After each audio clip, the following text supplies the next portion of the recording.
Hey everybody, Josh Sigurdson, World Alternative Media here, and are we about to see more panic buying, more empty shelves? You'd think we would have learned from it the first time, but fear always reigns, doesn't it, folks? And we are going to go into this and more today as we see a second wave shutdown take place all over the world, especially throughout the United States right now. It's just so... I know it's exhausting. I know. And I know everyone is sick of talking about this issue, but it's prevalent in all of our lives and it's absolutely destroying millions of livelihoods. So we are going to continue to break it down until people stand up and do something about it. Anyway, before we go into this more, make sure to hit that like button and share this on social media to help us get around the shadow banning. Join us in our newsletter at www.iambanned.com. It takes 2 seconds to put in your email address, folks. It's really important that we are able to reach you as channels are getting taken down across the board.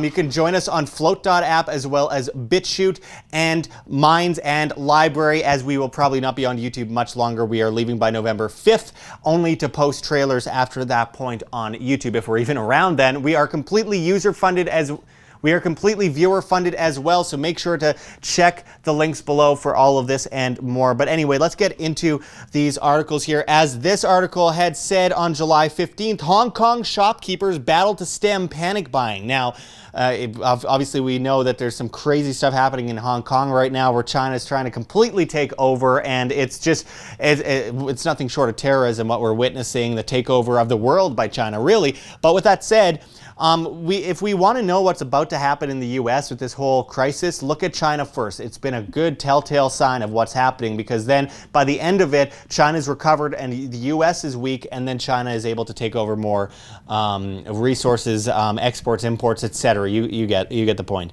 And we are seeing that move towards further panic buying. I mean, we see stories like this. CBS Austin, grocery stores prepare for second wave of panic buying during new COVID-19 spikes. Well, it is being realized to a great extent. As this Zero Hedge article says, there are already nationwide shortages of aluminum cans, soda, flour, canned soup, pasta, and rice. This is something that has been happening for a while. You'd think that, again, people would learn from the previous one. Like, the supply chain hasn't learned from everyone kind of panic buying the first time. They didn't think maybe that we should produce more or stock better. Apparently not. Let's go into this article as it says. I had no idea that things had gotten so bad. And of course, this is an article by Michael Schneider via the mostimportantnews.com.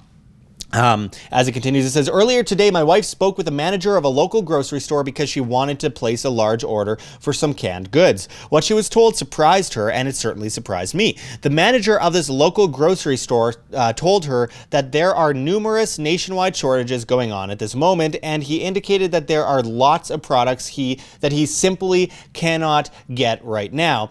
When my wife told me what he said, I decided that I had to look into this because I hadn't heard that canned goods were in short supply. Well, it turns out that the manager that my wife spoke with was right on target, and that should deeply alarm all of us. As it continues, it says, one thing that my wife was specifically told was that there is a nationwide shortage of aluminum cans, and this is having a tremendous impact on the soda industry. In fact, things have gotten so bad that Coca-Cola has been forced to publicly address the situation. As it says, Coke Life, Mellow Yellow, Sprite Zero, Fresca, and more. These are among some of the products you may have had trouble locating on store shelves in recent weeks. And you're not alone. When asked about the situation, Coca-Cola told one Twitter follower, and I quote, we are seeing greater demand for products consumed at home and taking measures to adapt, working to mitigate the challenge during this unprecedented time. We appreciate your loyalty to our beverages. Please know that we're working hard to keep the products you love on the shelves.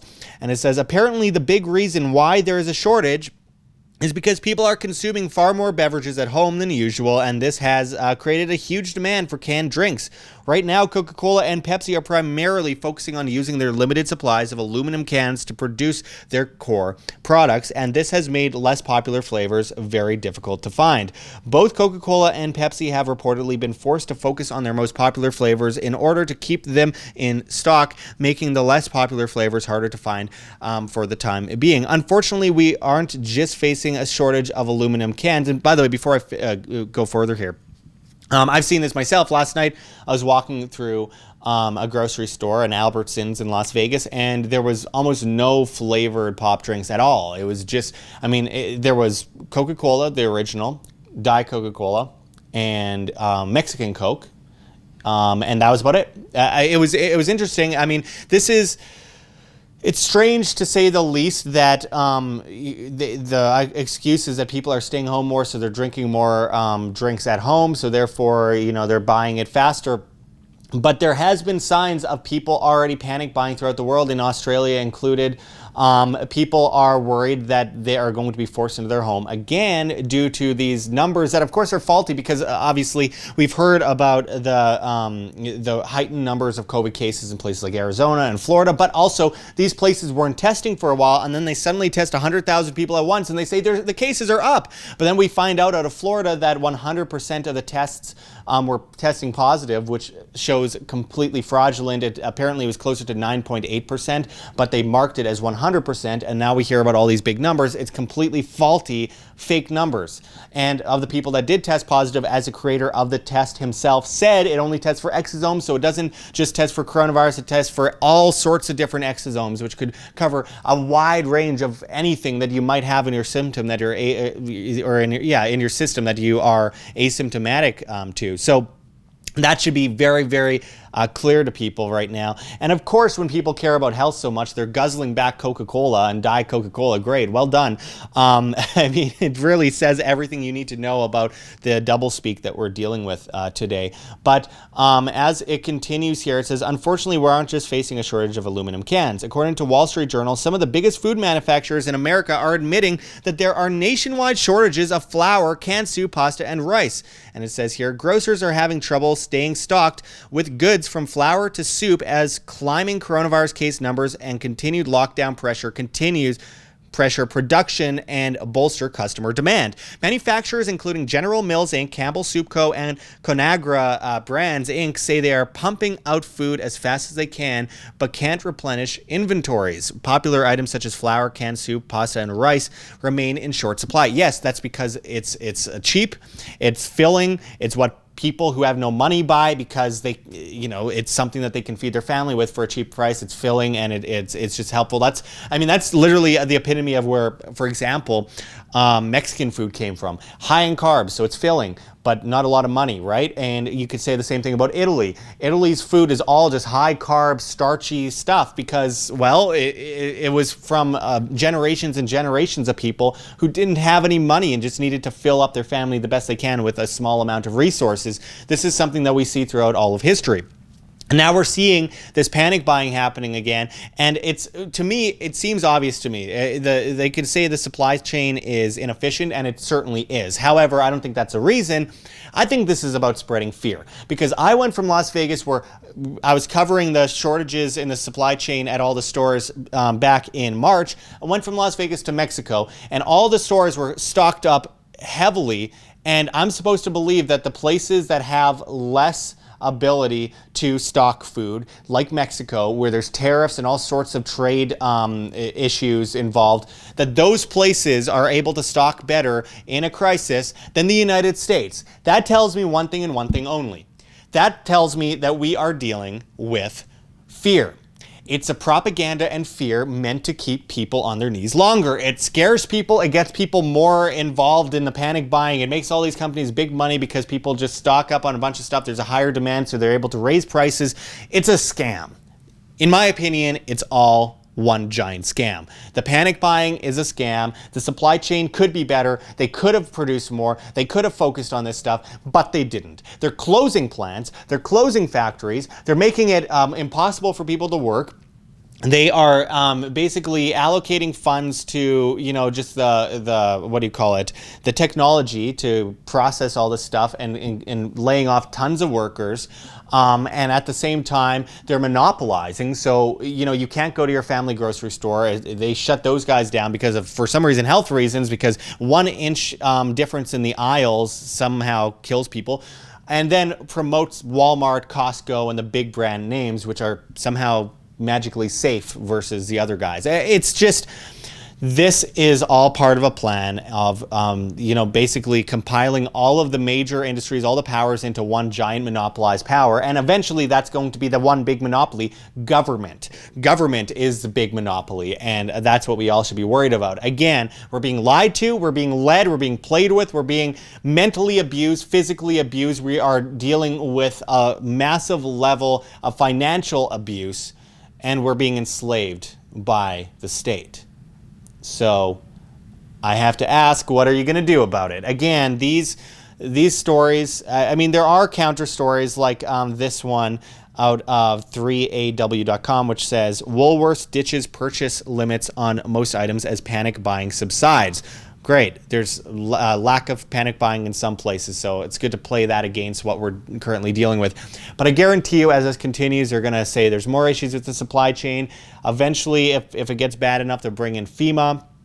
It's just monopolization of power and force. And we have to be very wary of this because what we're seeing in China is going to carry over to the U.S. eventually.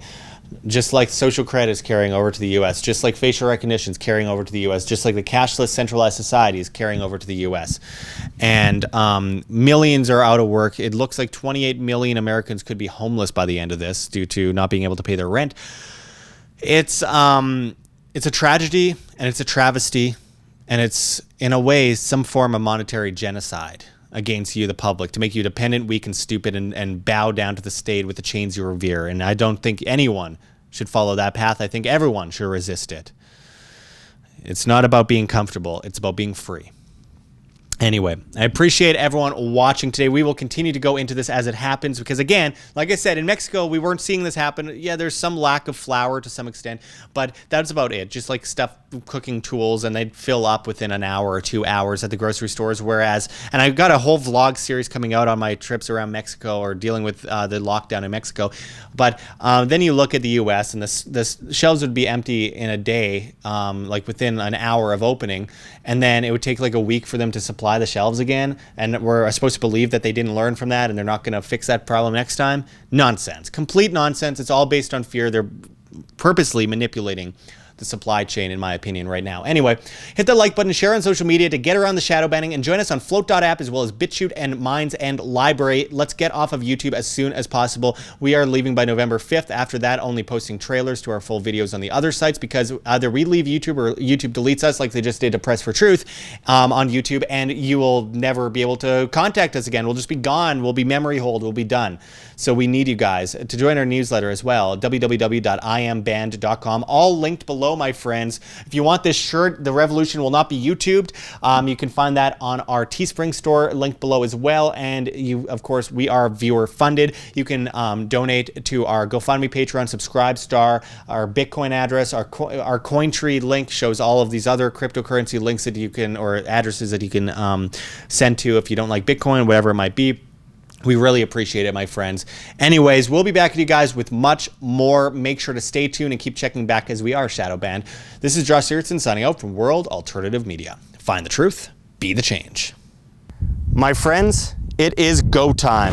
We are completely demonetized on YouTube, and we depend on the viewer to stay alive and spread the message of freedom and truth. So check those links below. GoFundMe, Patreon, Subscribestar, anything you guys could do to help keep independent media alive helps enormously in helping spread this message to the masses. So make sure to check those links. Donate to our Bitcoin address on the screen or below. We really appreciate anything you could do to keep us alive. You could check those links below for Cointree as well, where you can find other cryptocurrencies that you can donate and keep WAM alive. Find us on Flote.app, Flote.app, as well as BitChute and Library and Minds. We're on all the other platforms. We are leaving YouTube soon, so make sure to find us at those sites because it's the only way we can keep talking to you, the masses, the great people that actually care about the future of free humanity. Also, join our new newsletter at www.iamband.com. Anything helps at this point, guys. We need to support free information online. This is the most difficult time in our history, and it takes a lot of hard work to keep our message alive in the face of great evils. that have taken over the propaganda news on television as well as on YouTube, where YouTube decides what you can or cannot see. We need your help, my friends. So I really appreciate anything you guys can do. Check those links. There's many ways you can help. Until next time, though, thanks, everyone. This is Josh Sigurdson signing out from World Alternative Media. Find the truth, be the change.